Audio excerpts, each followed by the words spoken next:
So let's try to solve the second part of our task, which says that the materiality threshold for computed data errors is 0.50. We will see what's the meaning of materiality threshold. Okay, per transaction, we are asked to create a computer field to test related data field for errors greater than this threshold. So before we proceed, let's just try to consider what materiality threshold is. It's a concept in accounting and auditing that refers to the minimum amount or level of significance that a financial statement item must have to be considered important or relevant to the users of the financial information. So in accounting, materiality threshold is the threshold at which a particular item becomes significant enough to affect the overall decision-making process of users of financial statements. So this threshold could vary depending on the size and nature of the organization and the judgment of the auditor or accountant.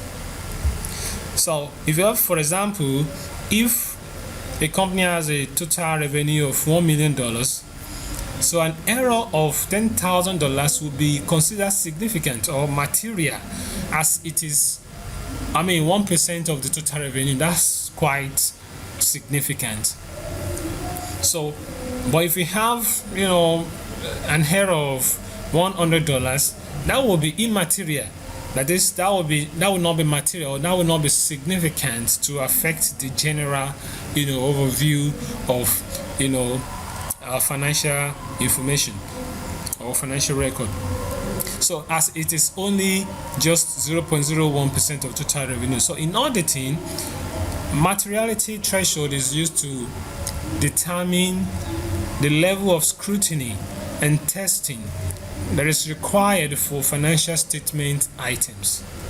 So if an item is below the threshold, that is the materiality threshold, it is not necessary to test it rigorously, while if it is above the materiality threshold, it requires more testing and scrutiny. So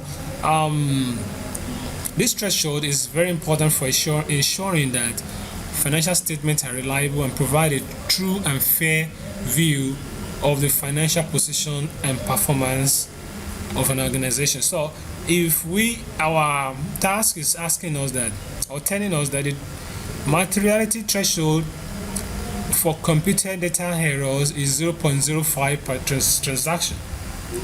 So this is the threshold that we're given here per transaction.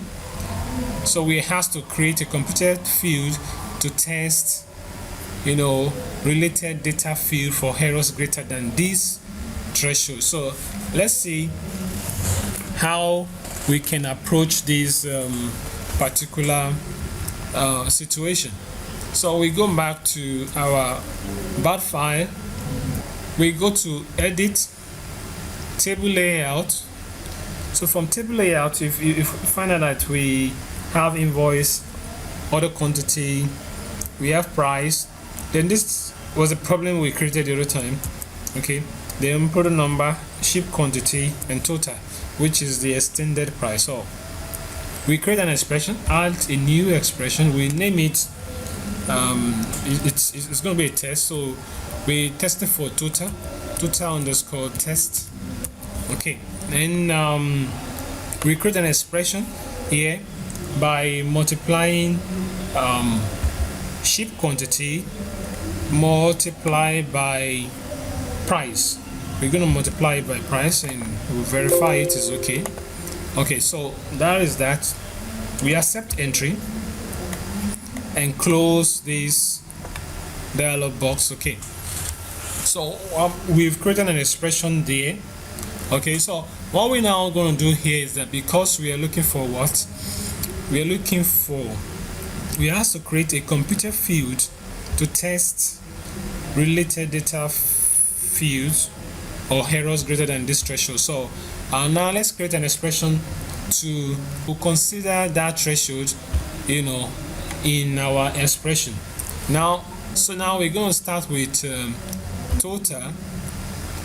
We look for the difference between total and total test.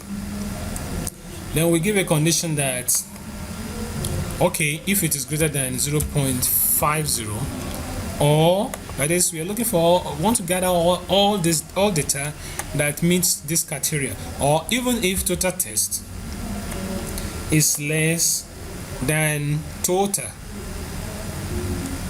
that is, total test minus total is also greater than 0.50. So either way, which means we might get a negative value here and get a positive value here, or get a positive value here and get a negative value here. So whatever value we get, we are going to consider it as an absolute value. An absolute value is usually considered in the positive. So whether it's negative or positive, we're still going to consider it as positive, almost like a kind of a variation, standard variation in statistics.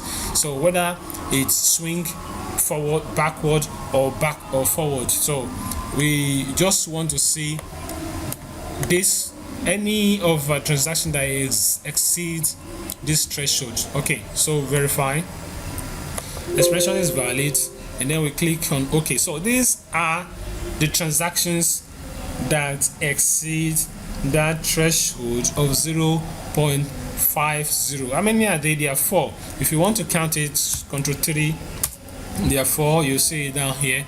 Okay, so from the extended price, the table was so long the other time.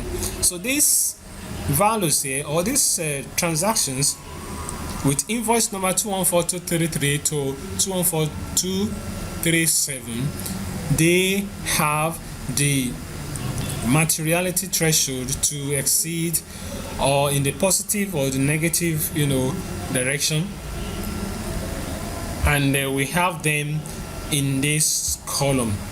Okay, so if you are submitting this in the test that we're going to have on Wednesday, I think you should just export it to other application, like we used to do, and you know how to name it. You export all the fields, okay, and click OK. Then you set this to be Excel. Then you name it, let's just say total underscore threshold underscore mark underscore 2019. This is just an example, underscore 210, and then you click OK, right? So, and if you want to save it, this is the location of your Excel file. You can go and look for that, maybe by clicking search.